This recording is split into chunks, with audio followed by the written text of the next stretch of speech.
नाम के शहर में तेजस अपनी पत्नी नीरू के साथ रहता था। पति पत्नी दोनों ही नौकरी करते थे। एक दिन तेजस गांव अपनी माँ के पास फोन करता है। हेलो, प्रणाम माँ। जीते रहो माँ, तुम दादी बनने वाली हो। अरे वाह, ठीक है बेटा, मैं कल ही आती हूँ। जब माँ जी शहर पहुंची तो बेटे बहू ने बहुत अच्छे से स्वागत किया। लीजिए माँ जी, चाय। अरे गर्मा गर्म पकोड़े ले आओ माँ के लिए। नीरू रसोई में गई और 2 मिनट में ही पकोड़े ले आई। जी ये लीजिए। बहू जादू से बनाए हैं क्या? अभी तो रसोई में गई थी। यम्मी। माँ जी, शीला रसोई में पकोड़े तल रही है, मैं बस लेकर आई।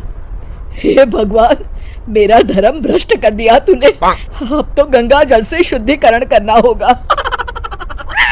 दूसरे दिन, माँ जी मैंने नाश्ता बना दिया है, ऑफिस जा रही हूँ। पर अभी तो घर का सारा काम पड़ा है। शीला आती ही होगी, झाड़ू पोछा बर्तन कपड़े वो सब कर लेगी। हमारे जमाने में घर का सारा काम हम ही करते थे।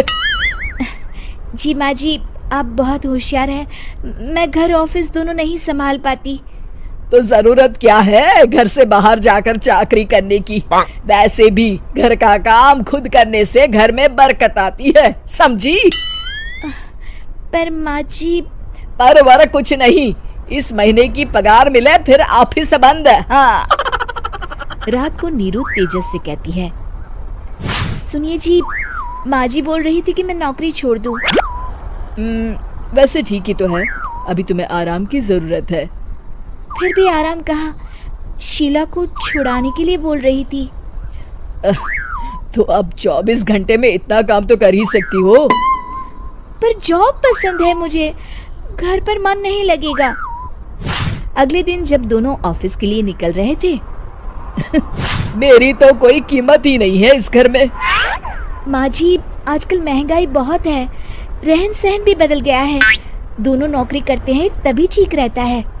अच्छा, तू कहना क्या चाहती है? मेरा बेटा तुझे बिठा के खिला नहीं सकता? तू ही इस घर का खर्च चला रही है, हैं? नहीं माँ जी, मेरा वो मतलब नहीं था। मतलब खूब समझती हूँ, ये बाल धूप में सफेद नहीं किए मैंने। हाँ। अब तो ये रोज का काम हो गया था। तेजस भी रोज की झिकझिक से परेशान हो गया था। एक दिन उसने कहा, नीरू, वैसे भी तुम्हें मैटरनिटी लीव मिलने वाली है, तो अभी से ही छुट्टी ले लो।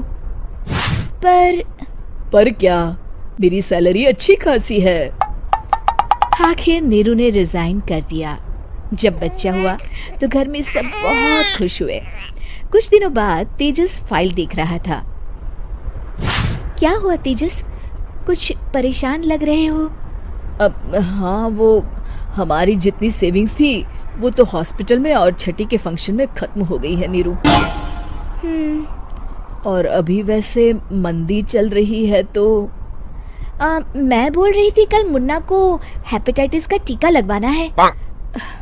नीरू, क्या पोस्टपोन नहीं कर सकते?